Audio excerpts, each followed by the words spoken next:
show. Now I would like to introduce to you to our very own philosopher in his time. Please welcome Mr. Aristotle.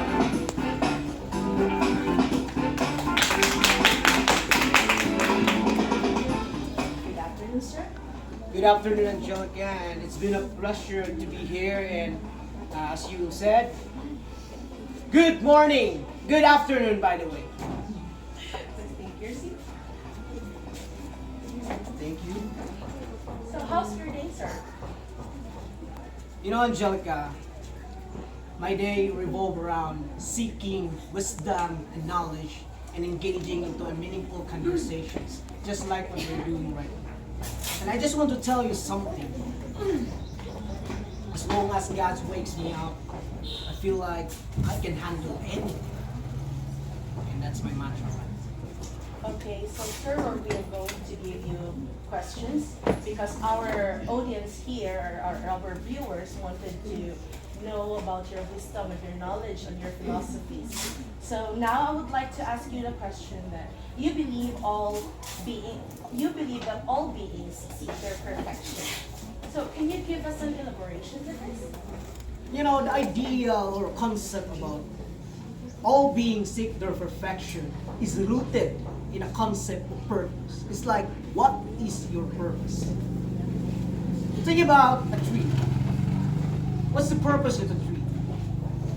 To grow, to produce leaves, to reproduce. Just like humans. What's our purpose? We wanted to live a life ethically. We wanted to be happy. And that's the reason why we seek perfection in order to live a life that we want and with purpose. Just like a person who loves learning, who will eventually seek their perfection to become more knowledgeable and wise individual. That's the concept of all beings seek their perfection.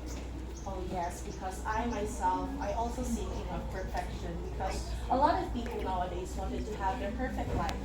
A life full of happiness, a life full of joy, less sufferings, and a life, a successful life. And me myself, I am always dreaming of that kind of life. So I really love that philosophy of yours about all people are seeking their perfection in life. Now, in finding the real perfection, the real happiness, you have these two kinds of human actions that can help us attain authentic happiness. And these are the moral and the intellectual virtues. Now, I would like to ask for your knowledge about your own wisdom on moral virtues. You know, Angelica, moral virtues are like a positive traits of a person that can, it involves positive traits of a person that involves making ethical choices and behaving in an appropriate manner that can contribute to the overall well-being of a person. Among these virtues, showing honesty at all times, showing kindness to the people around you. Most importantly, have the courage to face problems in life no matter what you go through. That is considered as moral virtues. I agree to that because nowadays kindness really is something that a lot of people need right now. Now I want to know your knowledge on your other virtue.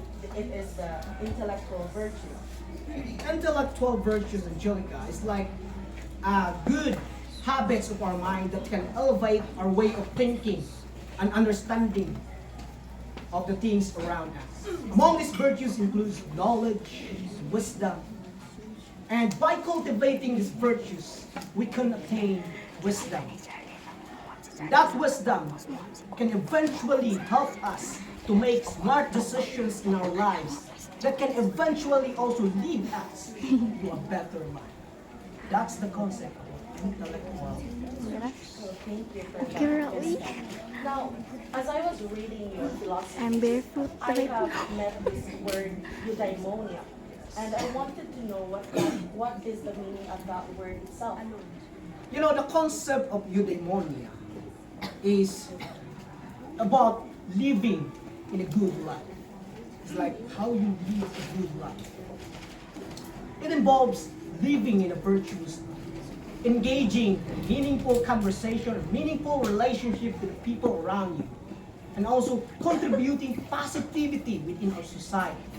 That is good. It's about a sense of perfection, a sense of happiness, a sense of purpose.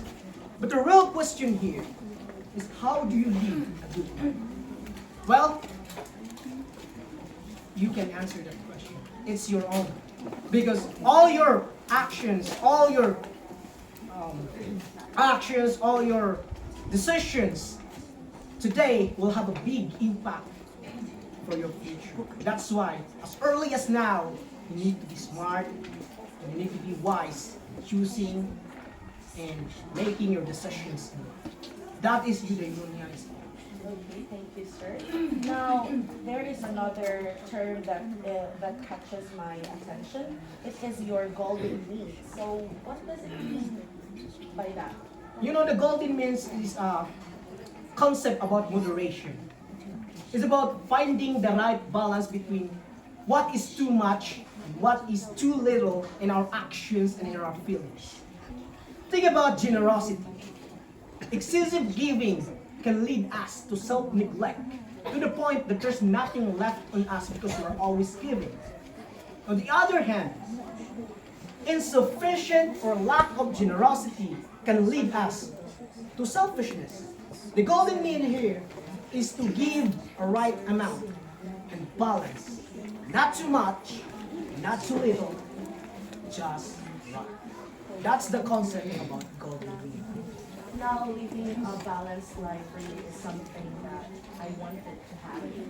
You see, balancing between work, balance between family, or how you would be able to give the attention that your family has been seeking.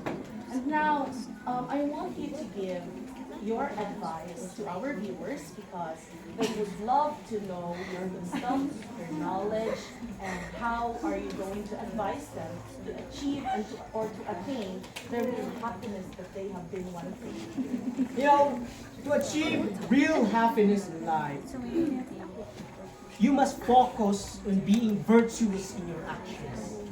Seek wisdom and have a meaningful conversation and connections to the people around you. But most importantly, when you're facing problems in life, always find a reason to be happy. Always find a reason to smile. And instead of thinking that it is a problem, think that as an opportunity for you to grow, to be the best version of yourself. And always remember that happiness always depends upon us. It's our choice. So that's how you can attain real happiness. Okay, sir. Thank you for that knowledge that you have been sharing to us. And I hope our viewers here have learned something. So, ladies and gentlemen, this is Philo's Talk Show, your trusted show. Thank you. See you next week. Bye.